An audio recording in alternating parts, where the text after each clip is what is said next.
Hello, and welcome to episode 39 of Chapter 1. We're already off topic. 3 women, 1 podcast, and always claiming just one more chapter before bed, and then being super tired in the morning.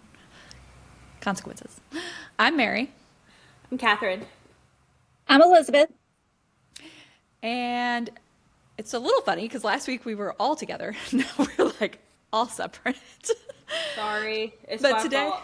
yeah, Catherine is sick. She's powering through just for us, though. So props to Catherine. Yeah. Sorry if you guys hear my nasally, gross voice. Today we are covering chapters 31 through 45 of Fury Bound. That one. And this was like, I think this is my favorite set of chapters so far. This was pretty solid ones. So we're excited to get started with that and hear your guys' thoughts. But first, what are we having? We had a little bit. Elizabeth had some technical difficulties, which I'm super sorry about because I feel like that's my fault because we're having to all be separate. So I did have cinnamon tea, but it's about gone. So I'm gonna be diving into this crisp apple olipop after I finish. And then because I'm sick, I didn't feel like baking. And so I have these. James got these from Sam's Club. I don't know what, Balduco wafer chocolate. I don't know. They're pretty good, I guess. So that's what we got. So I have this. It's like a little strawberry refresher, which I've had most of it. So, but I have it in this really cool goblet. So, and then popcorn because this show is going to be great, and y'all are going to want your popcorn for these sets of chapters. That's smart. I should have done popcorn. So I did bake this week. I managed to bake. I made a triple berry. It's French and I can't pronounce it right. It's like clafouté, or clafoutis. But it's like a cross between a custard and a pancake, but with berries in it. And there's a significant dent because again, we had a little technical difficulties and I just started eating.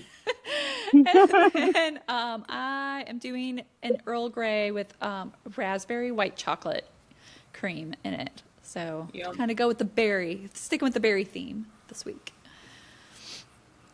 Yeah, I told Mary Elizabeth we were chatting, and I had let my tea sit because like at first it's really hot, and I took a sip of it, and I was like, Elizabeth needs to hurry up because this is the perfect temperature, and I'm drinking it now. I was like, I gotta drink it. Y'all know I live in Chatham, and anytime it rains or the wind happens, that power be going out. It's just going out. Honestly, I'm I mean, surprised. it's back on, but for how long, nobody knows. I'm surprised that ours didn't at least go out for a little while because sometimes like a rogue leaf will do it just for our neighborhood. It seems like it's not like the surrounding areas. Like I don't know if it's because we live in like a wooded or like not wooded, but it's like there are woods surrounding, and so there's just like a lot of trees that could fall on lines. I'm not really sure, but it happens all the time. And you'll look on like the thing for like outages, and it's just like our neighborhood. Are you getting rained on, Elizabeth? No, it's actually, Okay. it's sunny. It's not bad. Okay. Mm-mm. No, That was she was just like talking about the woods and everything, and I'm like, we have woods. I can confirm. Yeah. Anyway, sorry. Chapter 31. Chapter 31. So we ended last week with Marin getting ready to explore the town while they're in Estriona as they're traveling with the Siphons who are going into town to go gather supplies. And she was stuck sharing a one horse with Stark. So in chapter 31, we kick off with Stark's point of view, who's battling that one horse trope with Marin sitting in front of him. And then also his own inner turmoil about their little hookup and his like, I'm not good enough for her whole deal. He does note the difference in the town here versus their towns in Nocturna. And when they learn the population is peacefully mixed but is mostly human, him and Marin are both pretty shocked by that because, again, they've all been told very different things about Nocturna and the Siphons. When they ask about the children that were being kept in the temple before they disappeared and how like they were doing these rescue missions to try to rescue the children, they're told the Siphons were like really chill about it. They're just like, oh yeah, we rescued them, you know, like the orphans from the front, and then we just rehome them. They kind of treated them like they were puppies. I have a lot of mixed feelings with how is it Astriona? Is that how you say it? I think that's how Sorry. I've been pronouncing it. Missy's scratching her crate. Is it Astriona? Did we? That's how I pronounce it. Yeah. Astriona, yeah. Because in some ways it seems like it's better, and in some ways it seems like it's the same. Like I don't like it does at least seem like there is some level of consent and some level of respect between the two, like humans and siphons kind of a thing. But in other ways it feels like it's not like they really have a choice. So I don't really know if I would say it's maybe better ish. I don't really know. The jury's out on that one. I don't know. Yeah, It's there's odd. definitely, as we get further into Astriona and the stuff that's happening, I felt like there was like some stuff that was, I think in some ways it's very much like they're in their head, like the Siphons that have been ruling. They are trying to make like a reasonable effort for there to be some sort of like humanity in that, and the way that they're doing it, and they have pretty strict rules of like what they felt like was in like just like not okay, which is why Alistair was not allowed to take the throne because he was just like a whole douche. But I also think when you're a ruling class, it's like there are some you just feel like you're owed some things in some ways, and like I think they do it in a more peaceful manner than maybe others would, but it's still very much there. You can see sort of that like, well, we got to eat. Yeah. Well, I liked how they were like, we're taking orphans. But in the back of my mind, I'm like, the children belonged to parents, the ones that we knew of. Like, Sayla has a sister and she had a mother at the time. So I'm like, what are you talking about? What orphans? Well, Like- and I wonder too if some of that was like Alistair Mm-hmm. contributing to that, because we know Alistair took Sayla because they were in the He got to eat dungeons. too? This is true. This is true. He's just got a delicacy for children, apparently, which apparently he does. I think he's got some pedo vibes happening. Well, they say that to make them stronger or something. Yeah. I feel like that was brought up. Yeah, they say their blood is like more powerful or something, or it's better. You. It's a little gross. So they also learn that humans being turned siphon is super rare, which makes sense once they explain, like, well, that's our primary food source. Why are we going to try to eliminate it?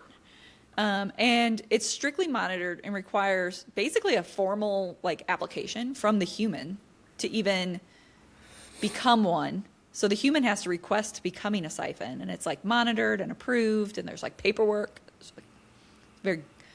It's giving very government, trying to get anything done. And he said unless there's been a few instances like her father where it was like on the battlefield where someone was dying and requested it, and they just like kind of were like, cool, we'll do it. But I think that also does show the very different thoughts on people that these siphons have versus like Alistair, who turned Sayla against her will and as a weapon, and like to weaponize her against Marin, versus how they're doing it, which is very much Bella begging Edward in Twilight. And I'm like, you guys are alive. but are you vampires? Because like they're not. Are they? Are they dead? They're not described like the same. Yeah, they eat the same. They Like eat the same, but it's I don't know that they have porcelain skin or, marble or I don't know. We just know that they're beauty. But see, look, they live out in the sun. They're obviously not sparkling and they're not burning up. So I don't yeah. know. I don't know that it'd be two plastic bowls or ceramic bowls banging against each other. So, Oh, it took me a minute. I was like, what? What? like in I Twilight, remember. Yeah, I remember how because they of just. the ceramic. Yeah, they're not. I don't think they're the same, or at least they're not described the same. Yeah.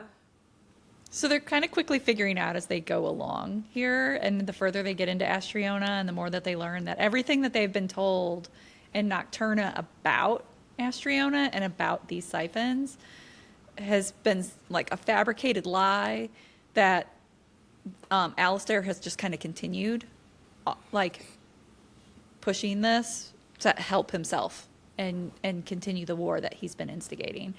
So once in town, Stark and Meryn go to explore on their own, and as soon as they are alone, Meryn pins Stark with a dagger to his throat, confronting him about pretending like that spicy time between the two of them the other day just didn't happen at all.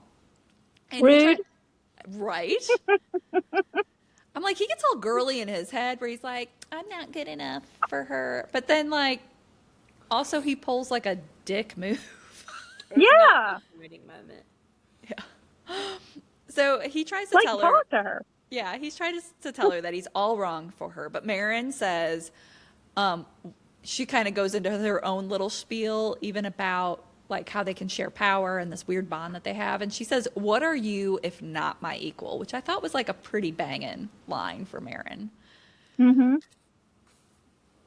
They end up, It's interesting because it's kind of like a. I feel like this is a different. It's different than what you normally see. Like normally it's the guy that's like laying it on the line, and the girl has to like come to grips with it or whatever. But this time it's like flipped, and like yes. she's like, Well, she got the "Who did this to you" line in the last set of chapters. I know. And then she's the one really like being like, "What are we?" Like it's all or nothing.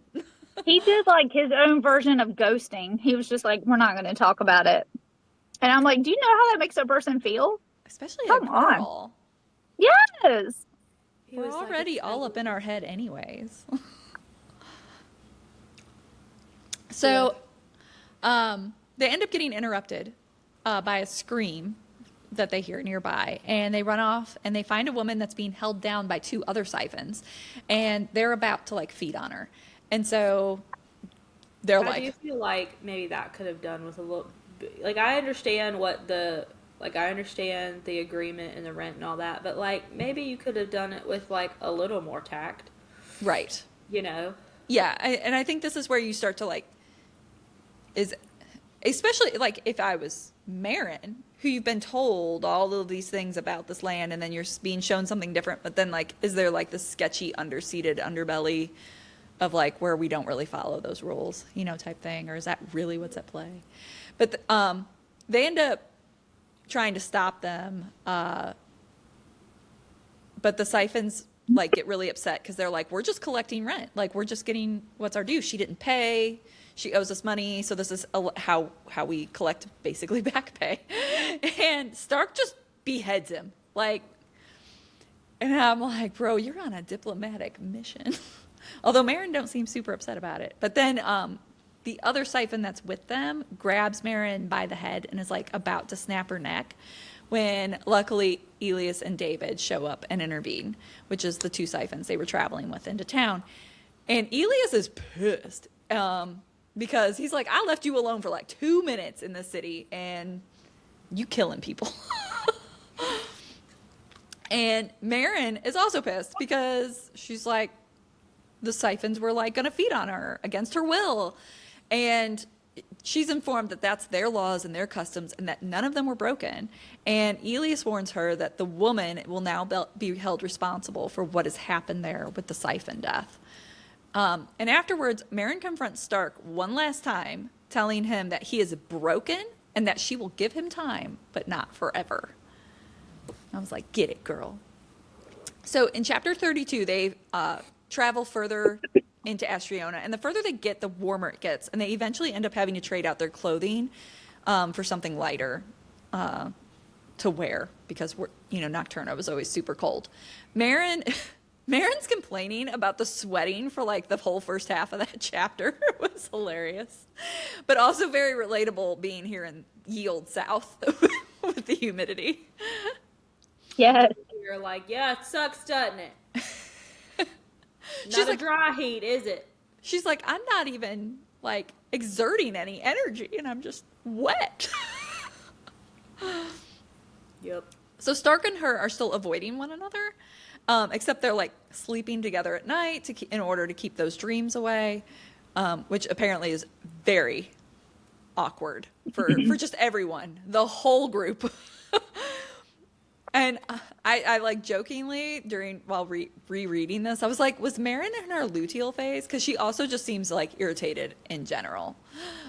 Because she's like irritated about Stark, and then Stark spending his time with Noemi during the day because they're avoiding one another, and she's irritated about that and like glaring daggers at Noemi.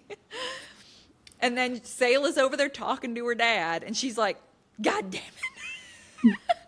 Everywhere I look. Everybody be pissing me off. But she is actually happy for Sayla to see her kind of like back to her old self. And so she's kind of grappling with that as well.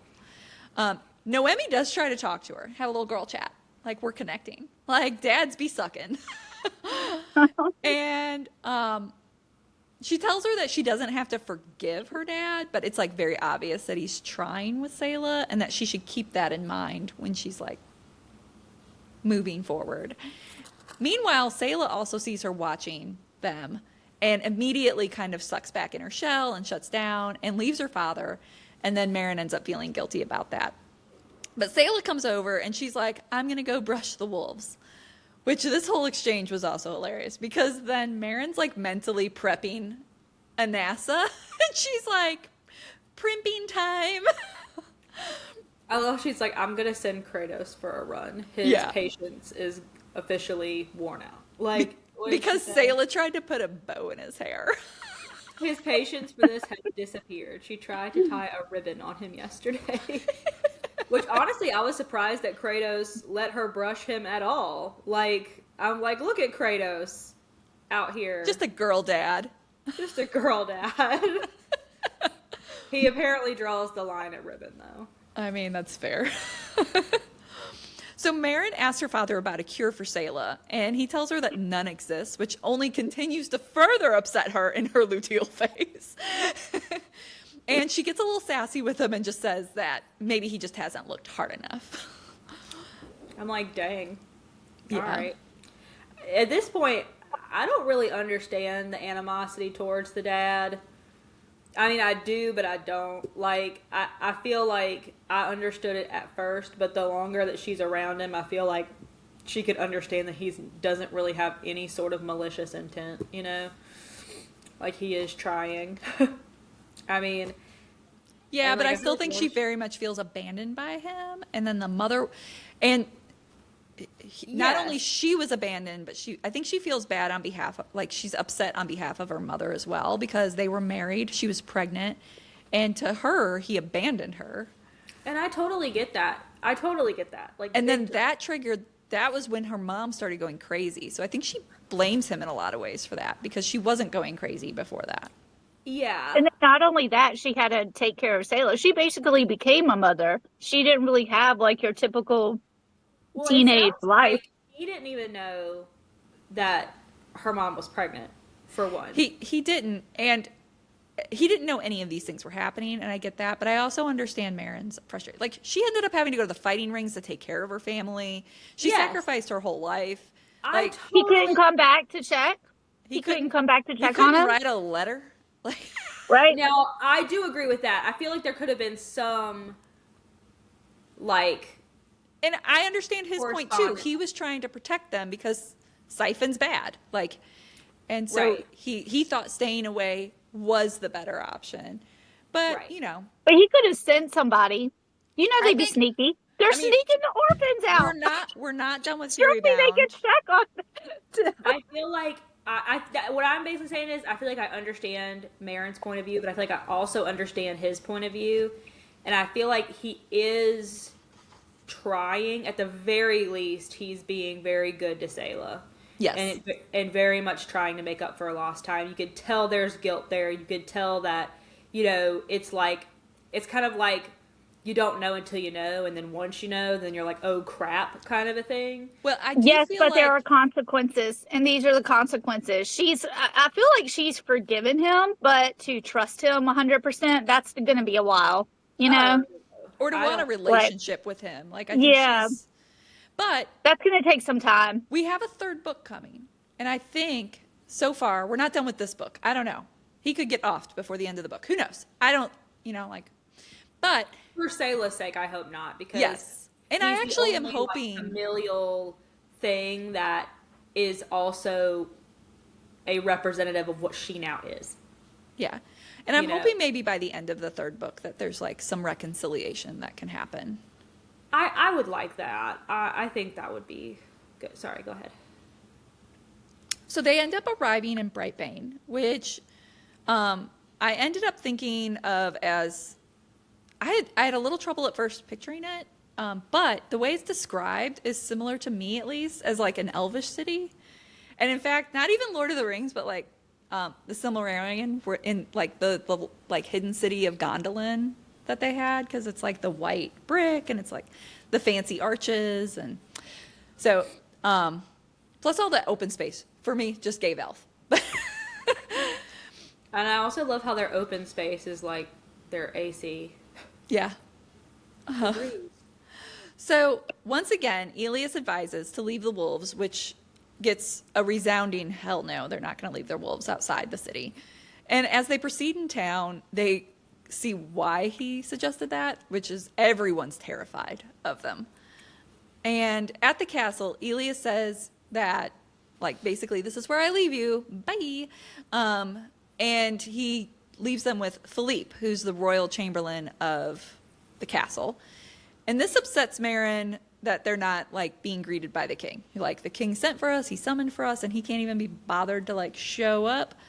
And Philippe says she will wait to be summoned, which also pisses her off because she's like, what the hell? Like, she's feeling very disrespected. And then Elias kind of like, I did like Elias for this because he announced very loudly that his job is done, and then proceeds to like bow super deeply to her as a sign of respect. And then all of a sudden Philippe like changes his tune. And so they end up arranging rooms for everyone, including allowing like the dire wolves to stay inside, even though there was a little bit of a tiff about that because they were like, we don't let pets stay inside. And once they're inside, like, because she's not quite sure, because she's like, is he being disrespectful and rude, or is he just like uninformed like we were? Because they like go into the rooms and he's like, so sorry, we tried to make it to your liking, but like we sleep in beds. We don't sleep on the ground. And she's over there like, you know what, I'm just gonna pick my battles. It's great, we love it. Thank you. But she's like, once again, she's like, what are they being told about us? Like, what the hell? And Felipe ends up telling her father that he can return home. But Marin sees that Sayla is visibly upset, and she ends up caving and asking her father to stay and for them to set up a room for him as well. And as they settle in to clean up, Venna, like, immediately, she's like, can I go spy now? Like, Love Venna. so in chapter 33, once again, they're being provided like loose clothing because it's really hot there. Venna is back from scouting the castle, and she comes back and is like, it just looks like a castle, y'all. Like, it seems really normal. I don't know what to tell you. But then again, You never know. so did the other castle. So they attend dinner, and that's where they're going to meet King Lucian. And he's got this, like, he's described as having this white blonde hair and being, like, super, like, so gorgeous. He's like hard to look at. And he's like young and beautiful with these slutty little earrings, that he's got going on. And Marin recognizes his crown as the one from her vision that she had about her like foresight vision about her options. And at the center is another opal that mirrors her own. Lucian wants her to sit beside him, and Stark mentally tells her to sit at the opposite head of the table in order to like set herself as his equal.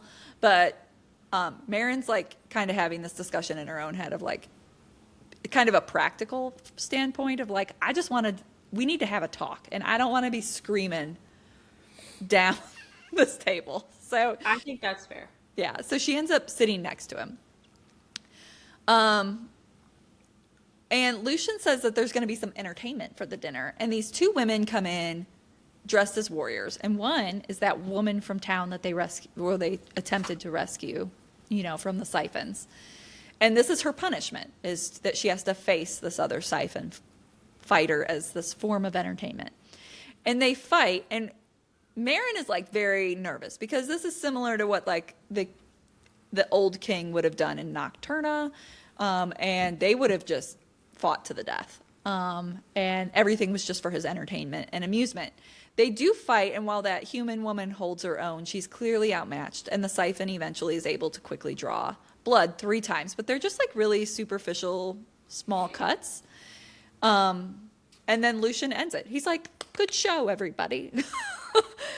And then all these other humans end up entering, and they end up sitting on the laps of the siphons, including the human fighter that lost.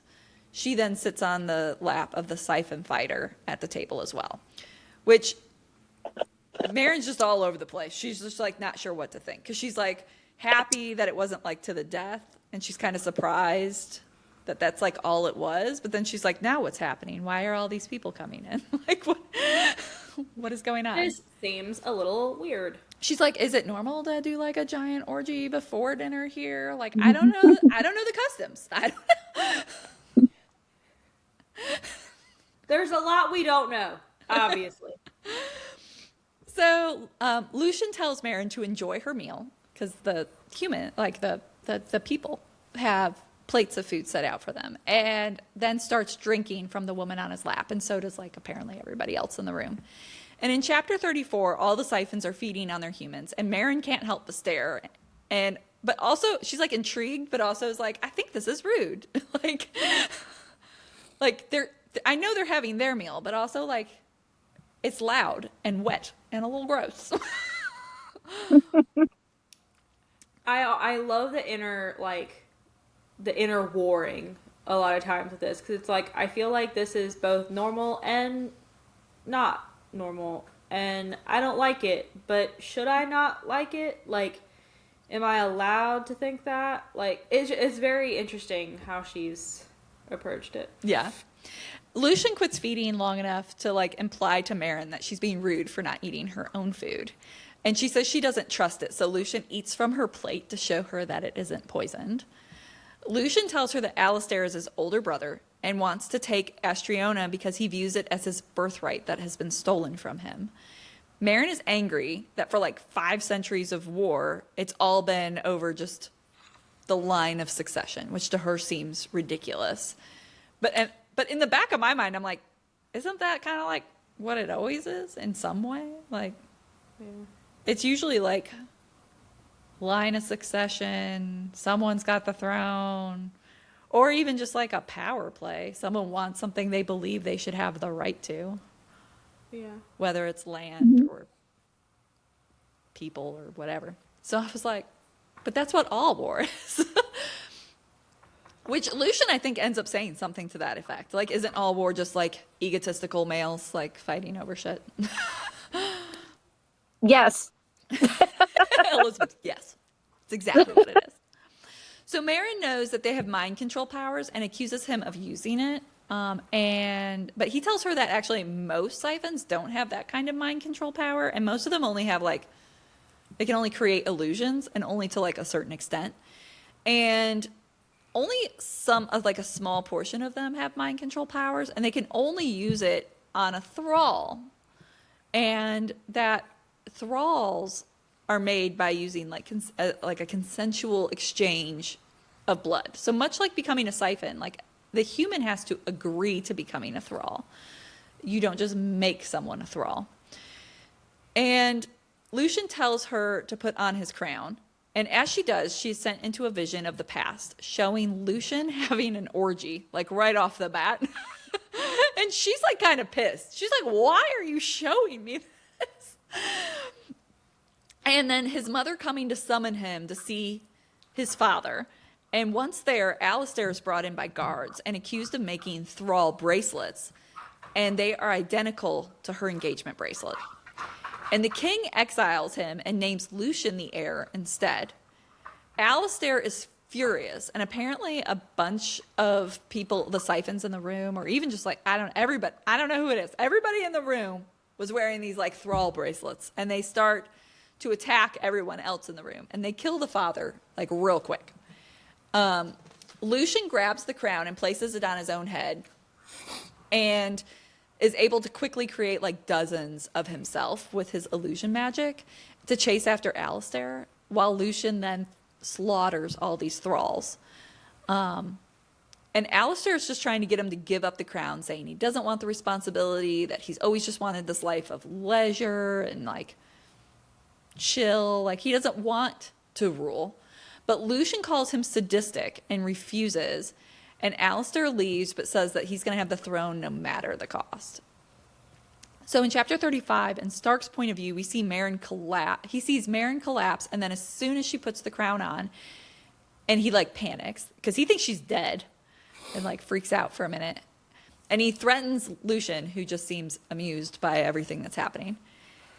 And when Meryn comes to, she asks Lucian about the bracelet in the visions. And he explains how Alistair didn't want the consent portion of making a thrall.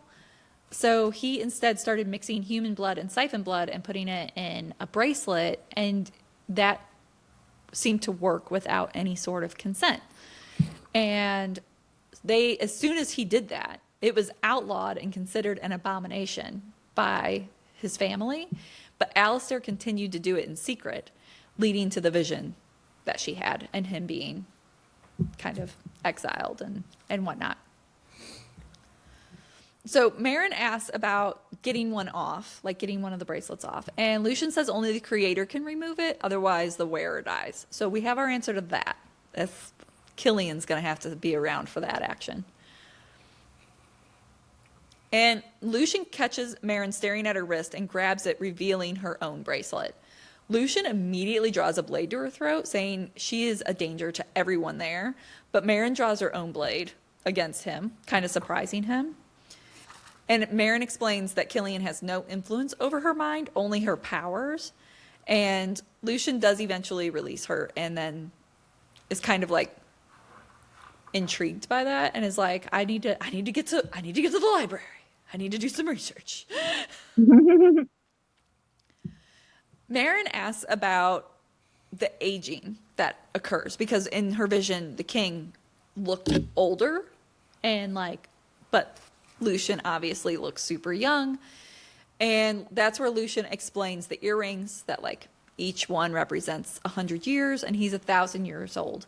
And that the appearance is heavily based on the blood that they drink. So like drinking human blood is going to keep you young and like looking good. But if you just survive on animal blood, you will age. And while you're still going to have kind of a really long life, but you will age. And he assumes that the Nocturna Kings probably did that so that way they could fool the people there and look like regular people. That's good for Sayla, though, so she's not stuck at her age. She can Yes. Age with everyone else if she chooses to. Because later we find that she's actually really she seems to be accepting what she is. Now that she's with her own people, I guess. Yeah, like Interview with a Vampire by Anne Rice. Like, you know, that was one of the taboo things. They turned a child. It was like, sorry, you're going to be a child forever. So yeah, because then she did like, it was really kind of taboo because she grows up, but she's stuck in a She's child's stuck in her body. but she still But wants she's like adult maturing. things. Yeah, which is Yeah. it's a little weird. Yeah.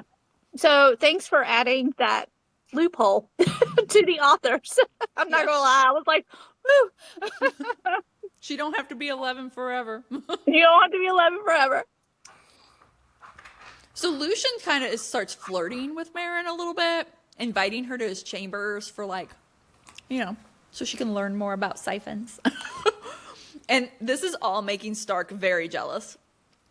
And Lucian offers an alliance in which he plans to give over all control of the Astronian forces, like his whole army, to her to command to go against Alistair.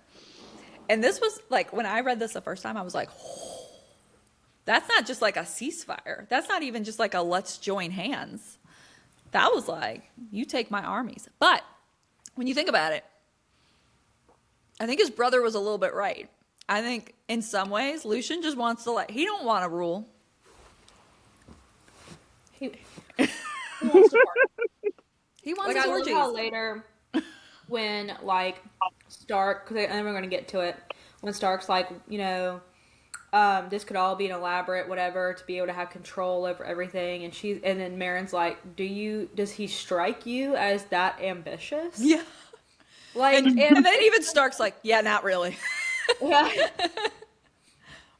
It's like, yes, that could be the case, but in this particular case with that particular siphon, I don't think it is. Yeah. Like, I don't think that might be it for him. So in chapter 36, Marin and Stark walk to the outskirts of the city discussing Lucian's offer and kind of like the pros and cons of that and their concerns about what he will want. And that's where we kind of get that talk about where they think how ambitious he is or his lack thereof. And Marin says that they just don't know him well enough to be able to figure out kind of what's driving him and like what he actually wants, and that she needs to get to know him more, which again makes Stark jealous. And Marin, I loved Marin for this. Marin calls him out for it because she's like, I've told you how I feel. Like, this is a you problem. I've told you exactly how I feel, and you're the one avoiding it. Amen, sister. Which is amazing that a woman expresses her opinion and her thoughts and how she feeling feels. In an adult, mature way. Yes, without the male having to ask. And it's Yeah. like, hello, here it is on a silver platter. And he's still like, nope, nope. Yes. In fact, of the two of them, Stark's kind of being the immature one. Hey, It's true.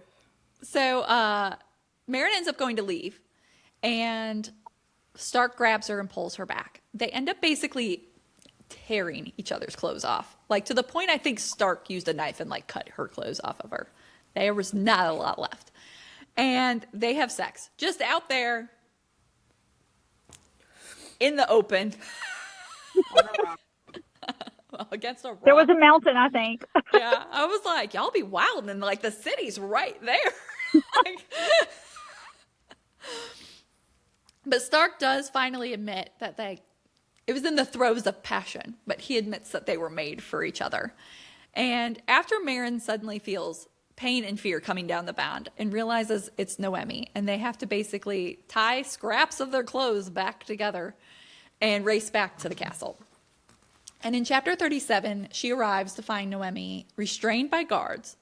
So they're all in King Lucian's chambers. Noemi's being restrained by guards. Then is in there just like rifting around, trying to I don't even know what she's doing. All I can imagine is the way it's written is she's just like bouncing around the room.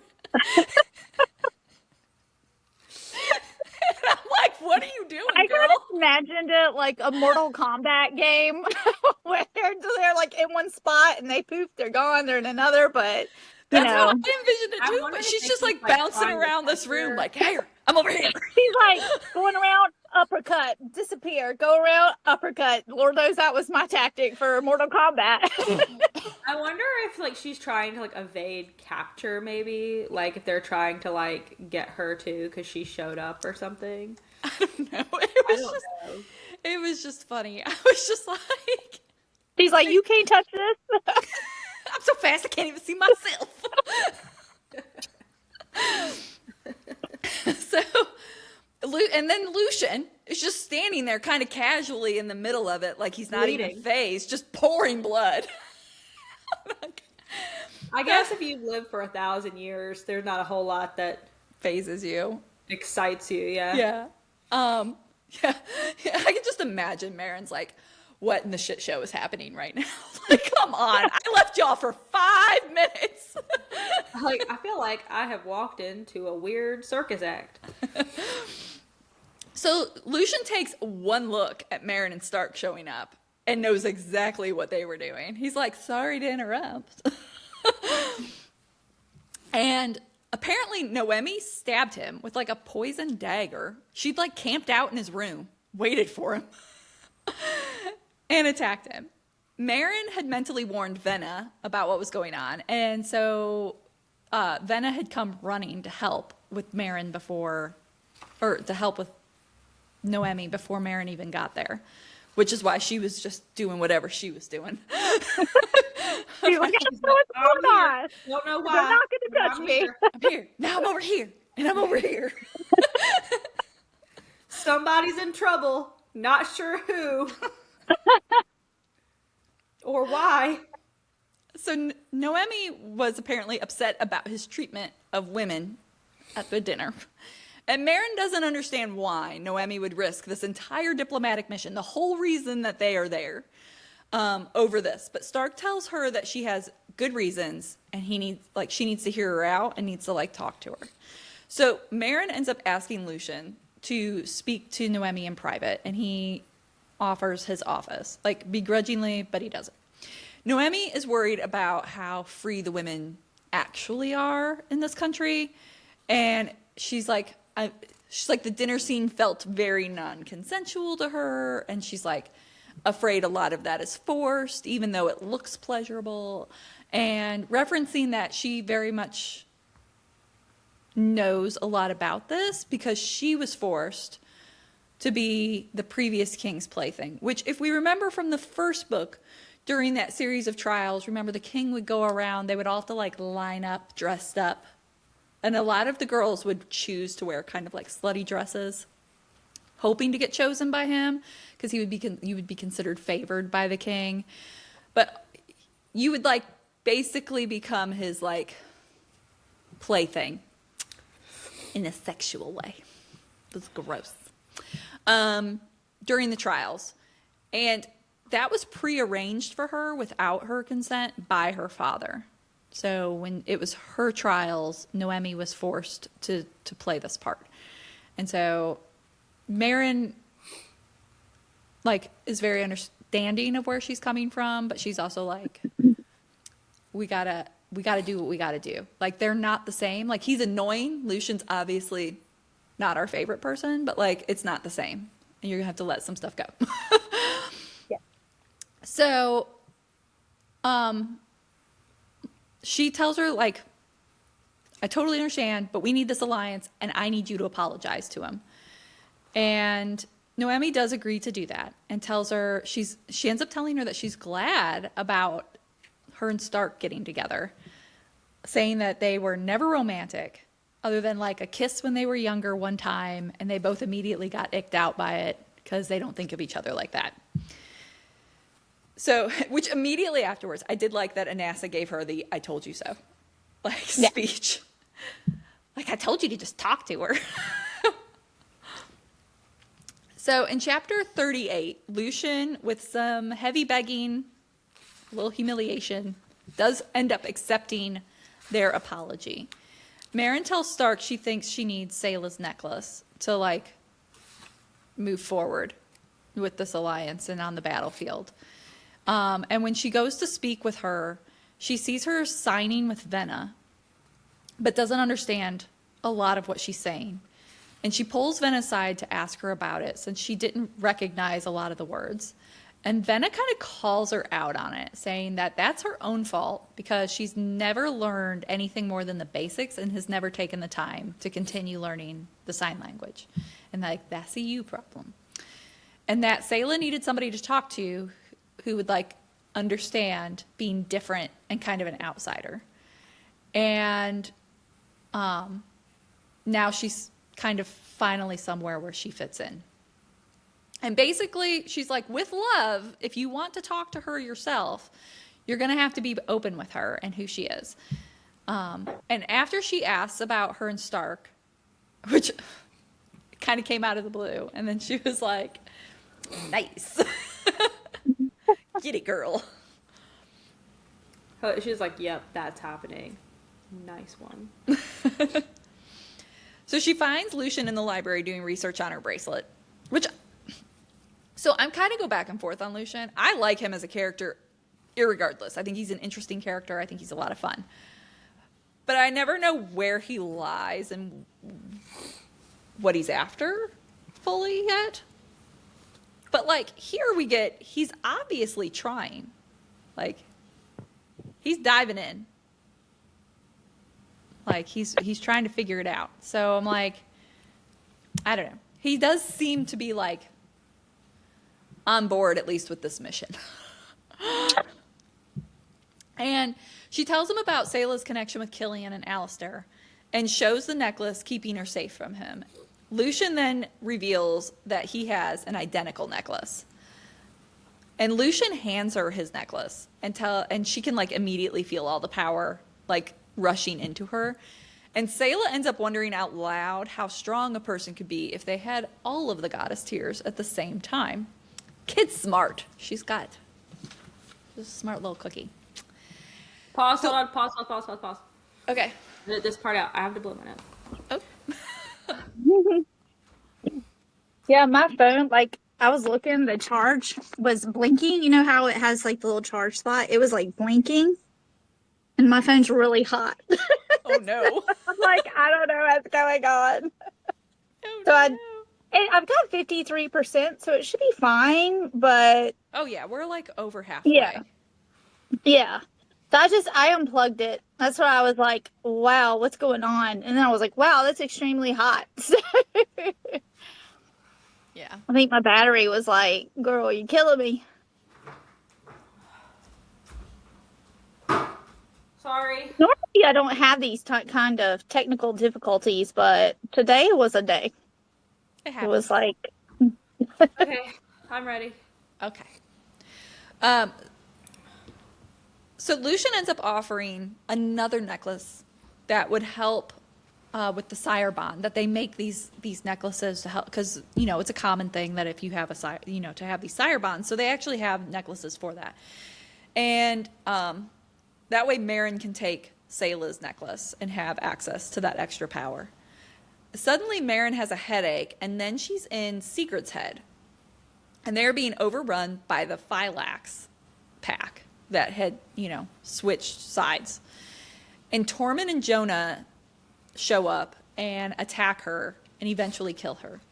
And as she's laying there dying, she wonders if Stark is ready to become Sovereign Alpha, and if he's ready for who comes with that role. Now, I still haven't finished the book because I was traveling and visiting you guys and whatever, and I didn't get a chance to read, but I am still ahead of y'all. Y'all need to clock that. Is it the same guy that's in the dream world? Yes. Like the voice? Yeah. Yes. Okay. She We still regret. don't know who that is. Like, You're gonna find out. okay. have we met this character yet? Not really. No. Okay, because I've been thinking about it. I'm kind of like, do we even know? Like, There have we was- met him? There were some very easily overlooked Easter eggs that we probably missed in the first book. Like, I Okay. remember after we were introduced to the situation and what was happening, I was like, oh, yeah. But and it totally makes sense when you start, like, putting together, like, why everything's named the way it is. But at first, I was like, what? And that first book was so long ago. Yeah. So, I remember we had a lot coming out of like her mother's like just babbling that we thought was crazy, but we figured there was more to it. But like I didn't retain some of that, and some of that was right. important. Some of the babbling in her journals and things like that. So that all does kind of come into play. So Okay. um, I'm glad I don't feel crazy. Like I should know who it is because I don't. no. I mean, when it's revealed, it's not out of like left field. Like she just made like the authors just made somebody up. Like was like, oh yeah, that's who it is. Like it's very much been Easter egg through, but it was so like sprinkled. Subtle. Yeah, it was Yeah. done so subtly that you're like, oh, okay, I can live with that. yeah. Um, so Secret also is kind of like in her head regretting her relationship with her son, and that she felt like at the time she was trying to do what she needed to do to keep him safe from what was coming, and that maybe that wasn't the case. So when Marin ends up coming to in the library, so you kind of get like so one, we did call it, Sigrid dies, just not the way we thought. But also, like, I started to feel a little bit, like I didn't like her a lot earlier, but now I'm like, was she just trying to do the best she could? I don't know. thought I it guess was, we can trust her now. Yeah. it was a weird death. Yeah. Not very ceremonious, you know. Well, that's how it happens in war. Yeah. Yeah. So Marin comes to in the library, and Lucian is yelling, like, what happened, kind of freaking out. And Marin tells him that Nocturna has fallen. And in chapter 39, we get Stark's point of view. And he's been hanging out with Noemi, keeping an eye on her so she doesn't snap again and go off stabbing some people. And he ends up getting shooting pain as well and blacks out. And when he wakes, he's surrounded by shadow. And when he taps into his own power, he feels like there's infinitely more of it now. And like it feels like the amount he had with Marin, except it no longer feels like Marin. Like this power, he can tell is his. And he can also hear the voices of the other bonded in his head. And he overhears that the Sovereign Alpha is dead. And then Kratos confirms it as well. And in chapter 40, Killian now has control of the front. Marin reaches out, and Edith is still alive, which was her Pax, new Alpha, and is retreating with any survivors that she can round up. And is basically like, I'll touch base when we're somewhere safer. Lucian is confused why Alistair would do that. And Marin isn't really sure, but she thinks it's probably Killian trying to get back at her and trying to show her that she can't rule. She doesn't know what she's doing and that she needs him, so she'll come crawling back to him. She asks Lucian if he is still on her side after everything and if they can keep the alliance. And he said, sure, like we can keep this alliance if you marry me. Dun, dun, dun. That bomb dropped when I was reading this the first time, and I was like, oh, he did not. It felt pretty I out would just be like, Lucian, come on. It's not really necessary. I guess Although in he his thinks it mind, is. it ensures compliance. 'Cause I think honestly the only reason he's suggesting it is because there's a lack of trust on both parties, and they kind of have to do what they say they're going to do if they're married. I'm assuming. I think in some ways Lucian is a good guy, and I think he knows that all of those goddess tears in one hand would be bad. Like just a recipe for disaster. Even with in the right hands, that much It's like having power. the ring. It's like Right. if Gandalf had taken the ring. Even But Gandalf would have been my thing is- corrupted. I don't think you have to be married to do that.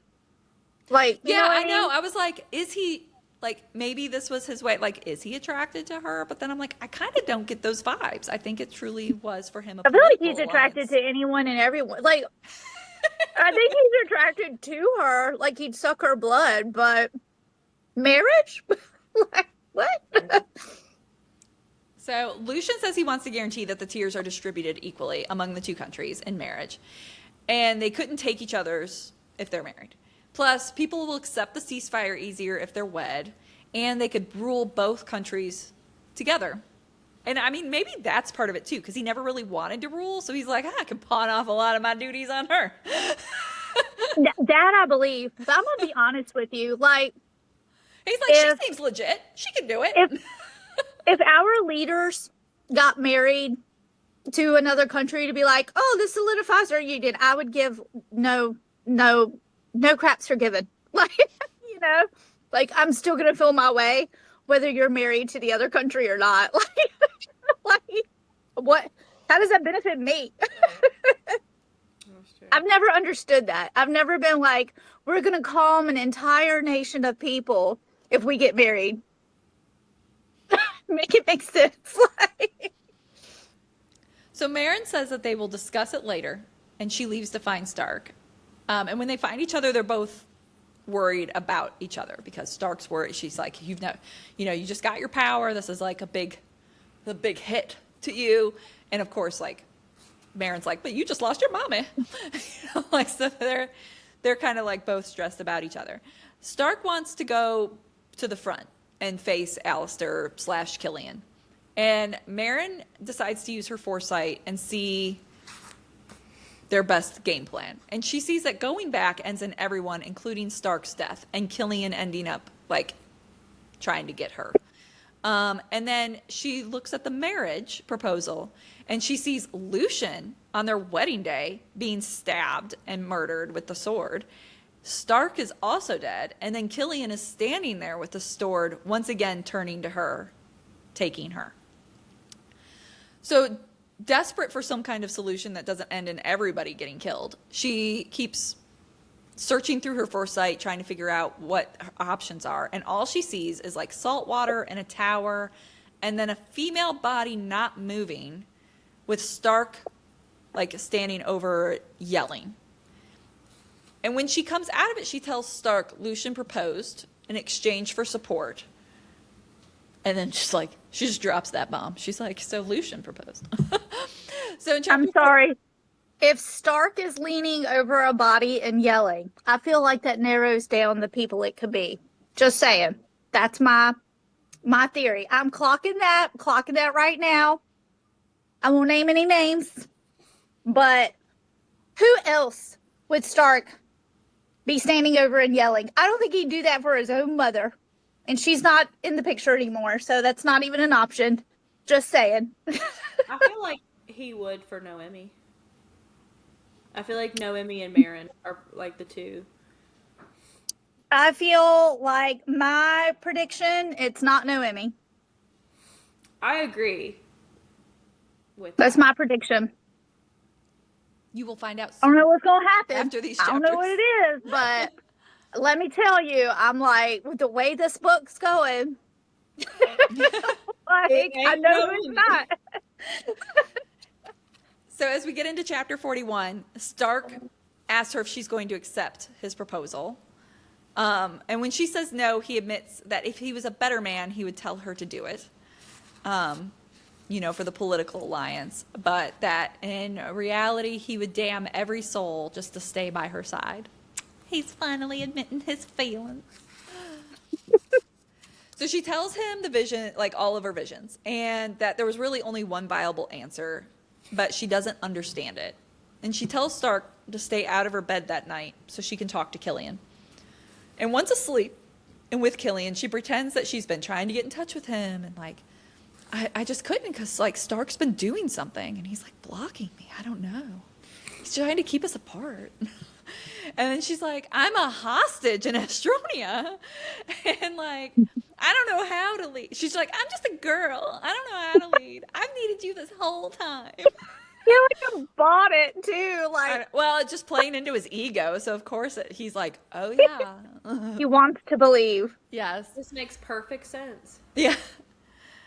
So Killian admits that it actually wasn't him at the border. That was not his plan, but it was Alistair sending a message to his brother and punishing supporters of Marin and to keep everybody out of Nocturna while he searches. And Killian blames Lucian and Alistair for like everything that's happened and says that she can help him rid them of both of those guys, and then he can rule both nations. Now, I do want to say, when Lucian offered the marriage proposal, it was very much we can rule together. It was never a I want to rule everything. And yet you have Killian / Alistair over here, like, saying, you get rid of everybody, and then I'll rule. And, like, you can kind of be there. And she notices he's wearing the Mother Priestess's ring with the tear, with the other goddess tear. And she tricks him into telling her what power that tear has, because each goddess tear seems to have a different kind of power associated with it. So, like, the necklace that Selah had been wearing was protection. So apparently that ring's power is worship, and that's how he'd gotten so many people to join his side. So both Killian and Alistair want to find all the tears, claiming that that would be like having the power of a god. She asks about the bracelet, and he says that he kind of goes into this whole spiel, because she's like, am I a thrall? Because Lucian told me what these bracelets are. And he was like, no, not like that. I want you to choose to be with me. I would never do anything that would like take away your autonomy. And I'm like, I just want your power. yeah. I was like, isn't that what that is too? Like, I'm like, what a, God, I hate him so much. He's so icky and hypocritical. Yes. So he tells her to stay with Lucian for now and to take his crown and necklace, obs, so that way he can have them. And then he's going to summon her later. And then he goes to kiss her, and she's like, oh, Stark's coming, gotta go. Oh, no. Not him again. Oh, I feel a disturbance in the Force. he's the worst. So she ends up drawing all her shadows to her and like pushing until she gets out of her little dream world. And when she wakes, Stark is there. And she tells him of the goddess tier and that they're looking for all of the other goddess tiers. So in chapter 42, they like rouse everybody. They rouse the team, the Avengers, and they inform them all of what is happening. And Selah figures out something on her own, like in her head, and leaves and comes running back in with one of their mother's journals, showing drawings of what look like the goddess tiers. And there's 7 of them. And then once they see that there's 7 of them, Noemi's like, hey, remember that weird, icky song they were singing at my dad's house? Like, yeah, that was 7 tears and a tower about the unfaithful wife who cheats with the brother and then gets locked in a tower and cries exactly 7 tears. And Stark's like, but it could just be like a song. And she's like, yeah, I don't think so.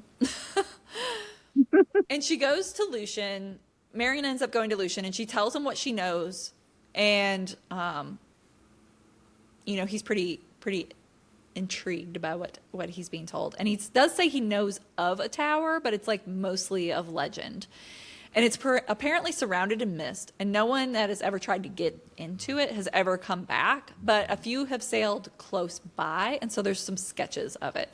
And so they kind of call everybody in, and they have these sketches of the towers, which then they notice that tower has a bunch of symbols engraved on it, and the symbols represent one for each of the 4 packs. And conveniently, what do they have? One of each of the 4 packs with them. What? What? It's like the Power Rangers, one of every color. One of every color. Yes. So It's don't know. like the Power Rangers. I love the amount of superhero references. Avengers assemble. It's like the Power Rangers. all I could think of Super was, friends gather. well, I said that.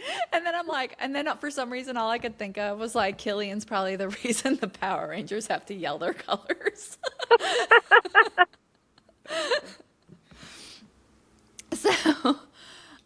So Lucian says that he's going to provide a boat, but with one condition, and that's that Elias and him have to go with. That way, if they discover a tier, like he's there.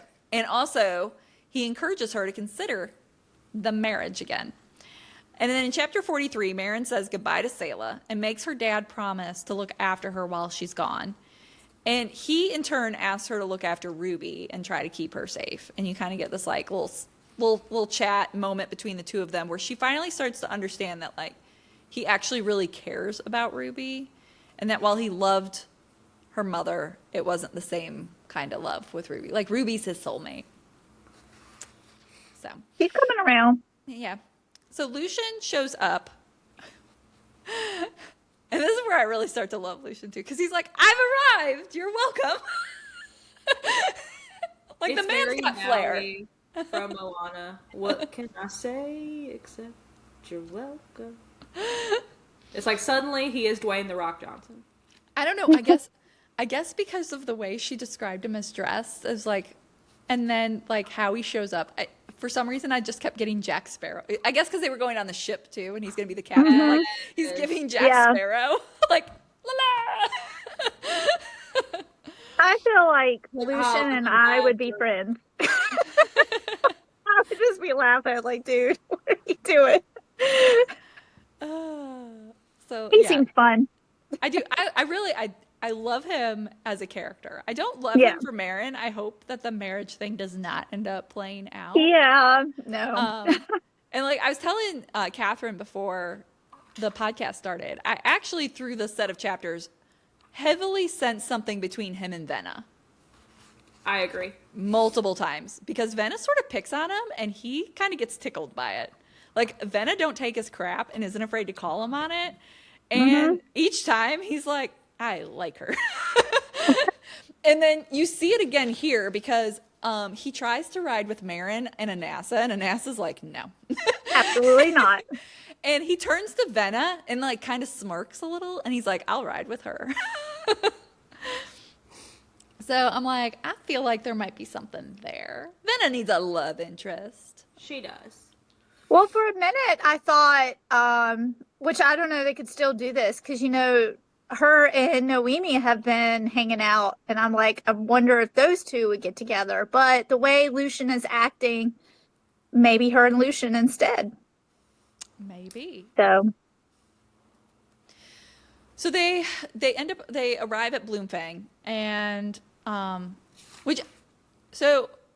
also would like to note that they are in Estriona, and they have a lot of wolfish names for their cities. So I feel like back in the day, before Alistair was a whole problem, I do really feel like the Sturmfrosts and the Siphons got along a lot better. So they get to the sea. Marin's like very taken by the sea and gets a little emotional. And then they end up boarding the ship. And then Marin is less taken by the sea because she becomes very seasick the whole way. And then once again, she's mad. Like, it's pissing her off because Stark's then like using his shadows to like help soothe her. And she's like, of course he already mastered them. Of course he would. Perfect at everything.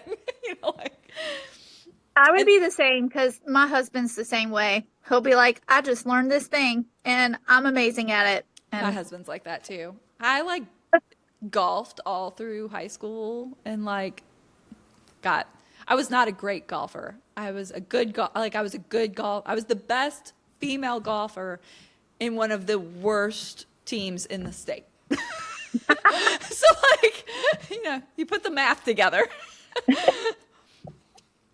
It got you some scholarships, but like, that's about it. But then I played my husband. He'd never golfed. You know what he did? He kicked my ass. You play 9 or 18?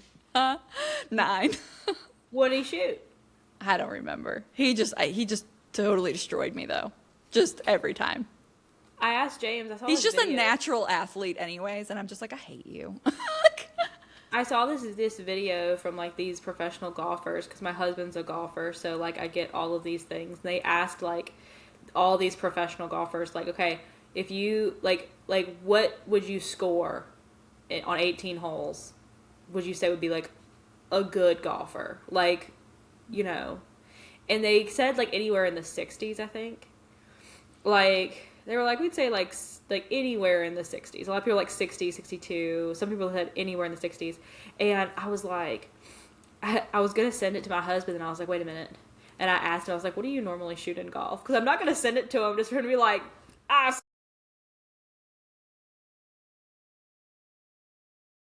suck. But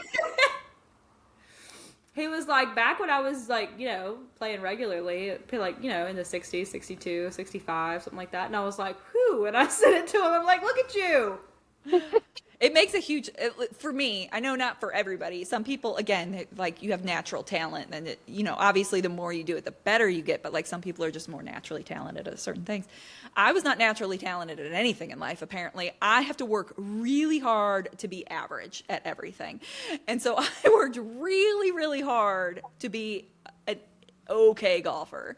And I hadn't golfed in forever when we went golfing. So I completely went back to just sucking balls. Like, it was really bad.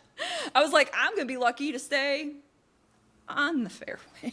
Like, James couldn't even teach me. Like, he got me these clubs, and I went with him, and I was like, okay, what do I do? And he was like, just whack it. And I was like, just whack it? He's like, yeah. And I was like, okay. And like, he showed me like how to hold it, but yeah, I'm not good. even when the kids were younger, we would do like, you know, like crafty night or whatever. And we'd be like, and like the kids would be like, let's have a drawing competition. So we'd all draw something. And let me tell you, though, he would just pull stuff out that it just looked like, you know, like we would like pick something. We're going to, everybody draw a bird. And his would like be like a legit freaking bird. I'm like, you couldn't even tell if mine had wings, if it was a dragon. No one knew what anything was. His was like immaculate, you know, like I was like,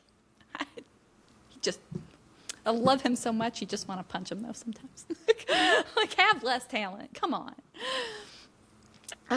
Okay, so Marin's super seasick, but then there is this really fun exchange on page 425 that's between like Lucien, Stark, and Marin, and them all like kind of like going around back and forth because like Stark's threatening Lucien and Marin's like, stop it. We have to like all get along. And Lucian's saying shit back. And then but then like I think I can't remember exactly what it was, but like Marin ends up going mentally into Stark and is like, listen, you have to just imagine disemboweling him, and like that's all you can do. And then apparently he like shoots Lucien some kind of look, and Lucien like looks at Marin and is like, Stormfrost, make him stop that, and like is like inching away from it. I'm just like, I'm like, honestly, those three, they're real fun. I like them a lot. I do like them a lot. So the seasickness actually abates like really suddenly, which takes Marin by surprise, and then all this like awareness sweeps in, and then the island appears, and everyone's staring at it in wonder when Lucien sees something up ahead, jerks the wheel really hard, and is yelling for everyone to brace. And then in chapter 44, they were bracing for these rocks that were jutted up out of the sea, and they hit some, and they're like, Lucien and Elias are like, we can't sail any closer. So they're going to have to swim. And apparently the wolves can swim. It's like not an issue. Marin is less than thrilled because she can't swim and has zero desire to get in that water. But she is outvoted by everybody, and into the water they all go. And Marin's like being hit by like frigid, freezing cold water, wave after wave, as they're making their way to the island. And then Noemi ends up falling off her wolf and is like drowning. And Anassa turns with Marin to go back and help, but Kratos and Stark get to her right away, and help her. Which like Kratos like picks her up with his teeth. I was like, dang, that's gotta hurt. I mean, it's better than dying, but like, ow. Kratos is not gentle with like anything. He's like, I got you, heart. I also loved how he was like the only one on that ship that was just like unbothered. He's like, everywhere I go, I'm just the best. On land, at sea, doesn't matter. I'm at ease. So they make their way to the shore, and Marin is like turning blue. And NASA's really worried about her because that girl is like having a whole hypothermic state, turning colors from the cold. But like on land, the rocks like are super warm, and it's like warming their bodies. And then all of a sudden, they're like dry, like they'd never even been in the water. And so they're like, this place definitely has some magic happening. So once they get to the tower, there's an inscription of a poem describing the different packs on like the door. And once they continue inside, it's kind of like this weird topsy-turvy tower, you know, because you think tower, up. And so like they go in expecting to go up some stairs, but actually the stairs all go down. And in chapter 45, as they descend further down those stairs, they come across the Kryptos symbol. And their magic is suddenly like strangled, and they can only talk to their wolves. But Venna still has her magic. And they realize she's the one who's going to have to do that test because she's Kryptos. And one wrong move, and they're going to get crushed. This whole thing, it was giving very Indiana Jones to me. Just all through the tower, every challenge. I feel like it gave Indiana Jones as well as Harry Potter book 1. Yes. Because like the different trials were like that were to get to the stone were set up by the different like House. houses and like the different professors. Yes. So like you had Snape that did the poisons, which didn't show up in the movie, it was in the books, but then you had like, you know, the Devil Snare, which was what's her name? You know, like the different ones. So it was kind of reminded me of that too. Like a good combo platter. Yes. So, so Venna has to carefully guide them through using sign language, since if they're not quiet, it's gonna like trigger like these things like coming down and crushing them. And Venna is eventually able to create like a blue light with her magic that she's been experimenting with, enough that they can see and follow her. And once they're through that one, then they find the next challenge is for Deimos, which is Stark. And Marin finds symbols carved all into the walls, and they need to pick one of those, and quickly, because now there's like walls of flame closing in on them. And Stark uses his magic to try to like slow them down, but he is struggling. And the wolves end up kind of throwing themselves against the walls too, and like try to slow the walls down while they figure out which symbol is the correct one for what Deimos stands for, which is loyalty. And Marin notices that like Stark through all of this only is watching her, and she realizes that his loyalty is to her and therefore the crown. And so she tells everybody to look for a symbol with the crown. And the first one they find, there's like a set of hands holding a crown really tightly, and she realizes that that's not the correct one either, because Stark would never suffocate her like that. And so they keep looking, and they find another one where these hands are like holding a crown, but it's with like open hands, and their palms open and up as an offering. And she realizes that that's the right one. And so they press it, and the fire goes away, and the walls retreat, and they move on to the next chamber. And they go down some more winding stairs until they reach a door with the Phylax symbol over it, which is a challenge for Noemi. And the chapter ends with Marin looking in and just saying, oh shit, wondering how this was possible. And that's it. Another cliffhanger. Another cliffhanger ending of a chapter. Pisses me off. If the book ends this way, I'm gonna be angry. I'll be angry. Well, now you know why I couldn't quit reading. Every time I get to the end of a chapter, I'm like, now what happened? I know, like, damn, Mary, you sure know how to pick up. I bet like $20 that it ends on the same kind of cliffhanger. So I still have not, like I said, I've been traveling, so I still haven't finished. I'm ahead of you guys, but I haven't finished. And I haven't sneak peeked at the end, which my husband picks on me for when I do that sometimes. So I don't know if it ends on a cliffhanger. Sometimes I'll sneak peek at the end, but it still doesn't make any sense because I haven't read Anything else. I did that with Onyx Storm, actually. And then I was like, it actually made me want to read it more, because I was struggling a little bit at the beginning of Onyx Storm, like remembering everything, because I didn't do a reread. I really didn't want to reread Iron Flame. So I'm like, I'm not going to do a reread. And then I was kind of like lost at the beginning. And so I snuck a peek at like the last couple paragraphs, and then I was in it because I was like, what? I didn't understand any of it, but I was like, how did we get there? So I then, still haven't read Onyx Storm, so I'm gonna be completely. I've forgotten. I at least it probably. I would like look up some recaps, just short little recaps, and it's okay if you're questioning what Llewellyn is. and and I feel like in The some multiple ways things. it was more confusing anyways, because I feel like in this book, and maybe I'm wrong, I haven't done my reread yet. I'm waiting for her to get the fourth book ready to come out, and I'm going to reread all three. But I felt like in this book, I don't remember her doing this in the previous chapter, or I mean the previous books, where all of a sudden she was calling people by like what their dragon color was, and like the dragon name, and then like a first name, and then sometimes a last name. And I'm like, I can't keep track of all this, honey. Yeah, And she she did had that. actually a chart in the front, and I kept having to go back to the chart and try to like cipher out like as some kind of secret code who everybody was. And honestly, it was confusing. I was just, at some points I would just be like, yeah, that person, and just like kept going. It was rough in the beginning, but at least Violet's character was better, you know. Yes. Violet's character was a lot better. The relationship stuff was a lot better. You got to see kind of like a yearning Xaden and like a jealous Xaden, and it was really cute. Honestly, someone said that this entire, like all of Onyx Storm was Xaden's proposal to her, and looking back on it, 100% that. That entire book was him being like, I can't breathe without you. Mm-hmm. And I was just like, I loved it. Over here. Some people did not love it. I personally, it was my favorite out of the three.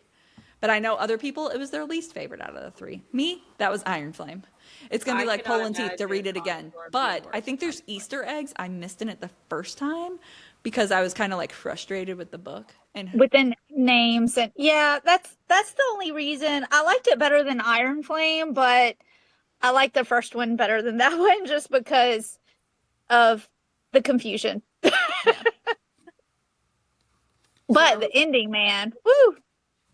So next week we will be picking up in chapter 46, and we are going to be finishing Fury Bound, discussing those final chapters along with our star rating and our review. So join us next week, and we will see you guys then. Bye.